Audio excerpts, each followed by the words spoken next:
All alone in the woods, the 32-year-old man stared up at the abandoned guest house. He had come here to test his courage. He didn't really believe any of the stories he had heard. But there, in the upstairs window of the guest house, was the figure of a woman, staring fiercely down at him, as if daring him to enter. Struggling to break eye contact with the spectre, the man's body shook.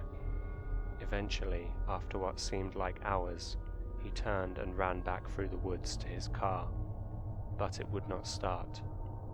As he rapidly turned the key over and over again, he heard the sound of something being dragged across his windscreen. There, appearing before his very eyes, was the blood-stained streak of a slender female hand.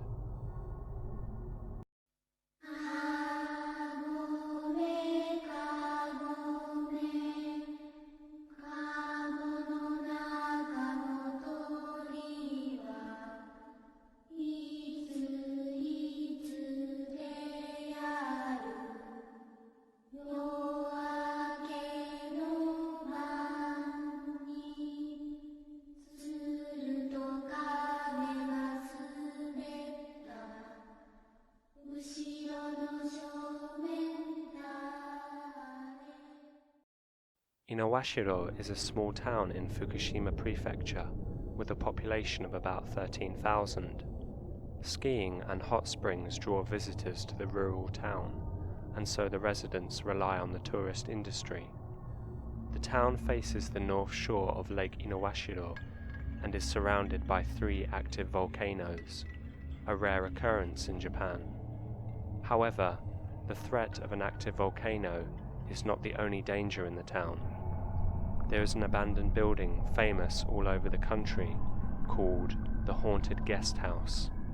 It was a stylish guest house long ago with an attractive and warm red brick fireplace, but now the roof and walls are peeling and the inside of the building has fallen into ruin. It is considered to be the most sinister and terrifying building in Fukushima Prefecture. In Japanese, this guest house is called Obake Pension. Obake can mean various things depending on the context.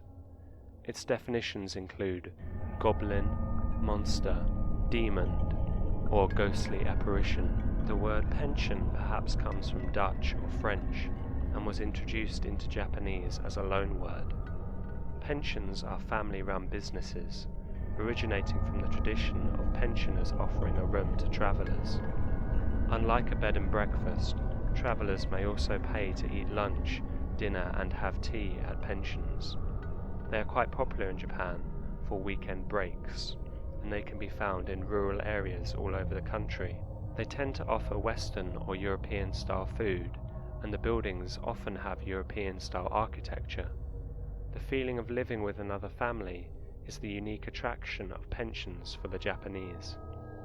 The land used for pensions can often be hard to sell to other businesses due to their remote locations. For this reason, it is not uncommon for pension businesses to join together to form so-called pension villages. Out of season, these places can seem rather creepy, the many houses standing empty in the forest, as if a model European town in the mountains has suddenly been abandoned. So, it is not surprising that many horror stories occur at pensions. In fact, urban dwellers in places like Tokyo do not often venture into the inaka or countryside, as it has a rather backwards or boring reputation in Japan. This is obviously far from the case, but for those not used to spending time in the woods, pensions must seem rather scary and remote. According to the local legends, the pension was run by a family with a son. The long-suffering owner killed himself in the wine cellar one night. The wife, upon discovering the body, could not handle her grief. She killed her son and then hung herself. On the road to the guest house, investigators have seen a figure which resembles the owner beckoning to them.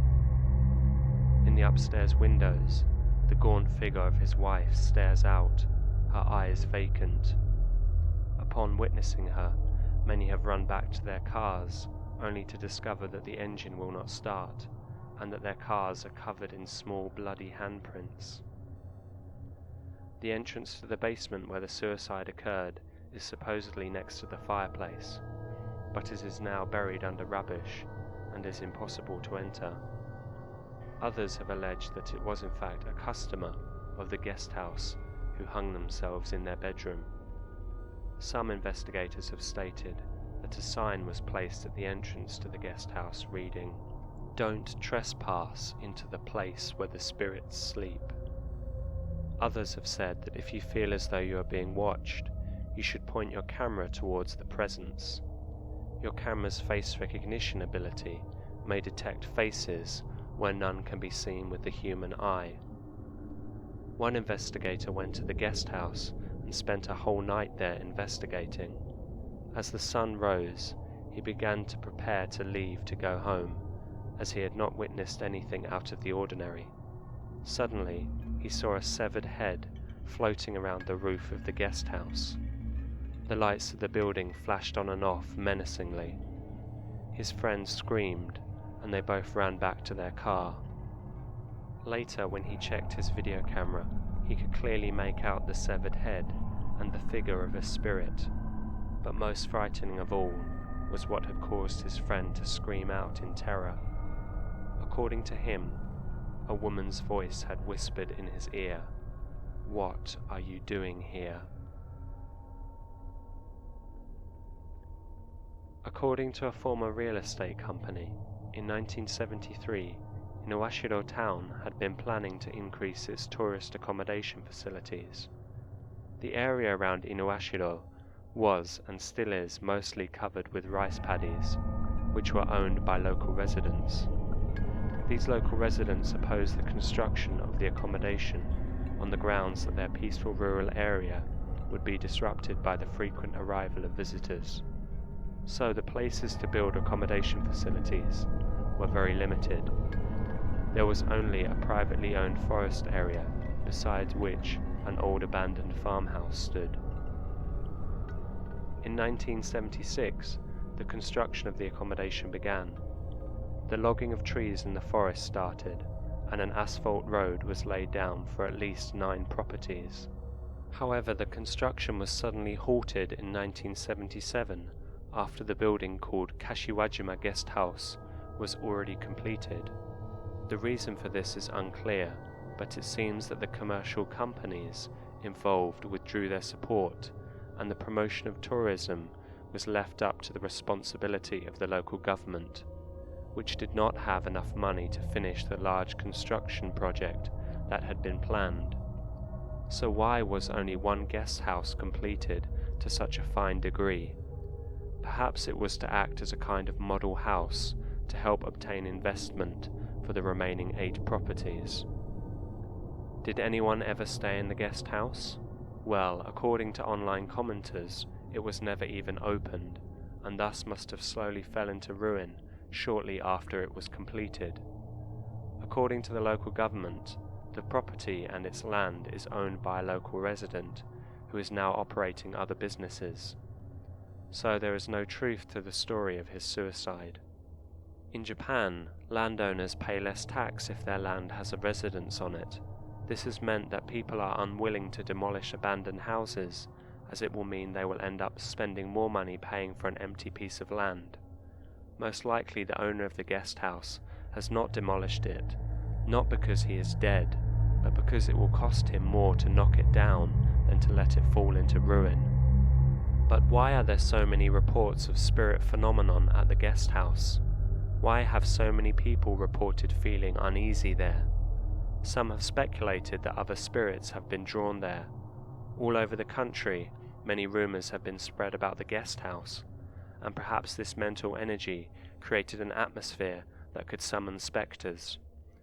Or perhaps the spooky appearance of the strange house, abandoned in the middle of the forest, simply made people want to see ghosts where there are none at all.